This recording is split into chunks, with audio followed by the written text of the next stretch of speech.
Selamat pagi, Bapak Ibu Saudara sekalian. Selamat datang dalam acara Sarapan Sabda bersama saya, Pak Saparman. Sarapan kita pada pagi hari ini diambil dari Kitab Kejadian pasal yang ke-26 ayat 1 sampai dengan ayat yang ke-6. Demikian firman Tuhan. Maka timbullah kelaparan di negeri itu. Ini bukan kelaparan yang pertama yang telah terjadi dalam zaman Abraham. Sebab itu Ishak pergi ke Gerar kepada Abimelek, raja orang Filistin. Lalu Tuhan menampakkan diri kepadanya serta berfirman, "Janganlah pergi ke Mesir, diamlah di negeri yang akan kukatakan kepadamu. Tinggallah di negeri ini sebagai orang asing, maka aku akan menyertai engkau dan memberkati engkau, sebab kepadamu lah dan kepada keturunanmu akan kuberikan seluruh negeri ini, dan aku akan menepati sumpah yang telah kuikrarkan kepada Abraham ayahmu. Aku akan membuat banyak keturunanmu seperti bintang di langit. Aku akan memberikan kepada keturunanmu seluruh negeri ini. Dan oleh keturunanmu semua bangsa di bumi akan mendapat berkat. Karena Abraham telah mendengarkan firman-Ku dan memelihara kewajibannya kepadaku, yaitu segala perintah, ketetapan, dan hukum. Jadi tinggallah Ishak di Gerar. Bapak Ibu Saudara sekalian yang dikasih Tuhan, kehidupan itu tidak selalu lurus enak terus. Ada masanya kesukaran, ada masanya kegembiraan. Kali ini ada masalah kelaparan. Dan rupanya kebiasaan yang baik adalah ke negeri Mesir, mungkin tanah yang subur, di sana ada sungai Nil, mungkin di sanalah orang yang kelaparan mengungsi. Tetapi Tuhan berfirman kepada Ishak, jangan ke Mesir, diam di sini saja.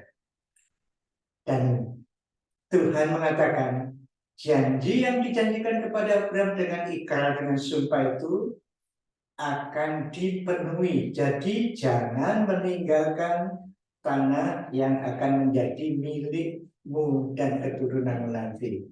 Makanya firman ini ditujukan kepada Ishak, dan puji Tuhan, Ishak mematuhi. Ini luar biasa juga Tuhan. Mengapa Ishak mendapat warisan? Janji Tuhan itu berlaku kepada Ishak, padahal itu janji kepada Abraham. Ada penjelasan di sini. Karena Abraham telah mendengarkan firman-Ku dan memelihara kewajiban kepadaku, yaitu segala perintah, ketetapan, dan hukum-Ku. Jadi Abraham taat, akibatnya janji itu bukan saja untuk dirinya, tetapi untuk anaknya, untuk keturunan. Nah, ini luar biasanya di sini ya. Ketaatan orang tua mempengaruhi kehidupan anaknya, bahkan anak cucunya. Tetapi juga anak cucunya harus taat. Jadi ini bisa diminta jangan ke Mesir, tinggallah di sini.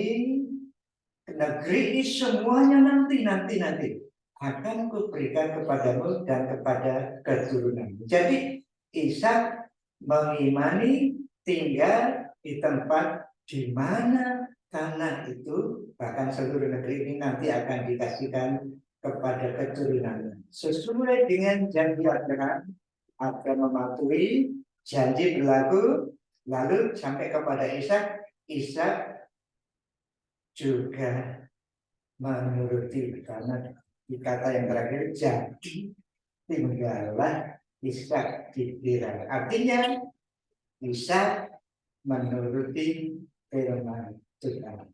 Dan janji itu berlaku. Bapak Ibu Saudara sekalian yang dikasih Tuhan, mari kita menaati firman Tuhan. Karena ketaatan kita kepada firman Tuhan mempengaruhi masa depan anak cucu kita.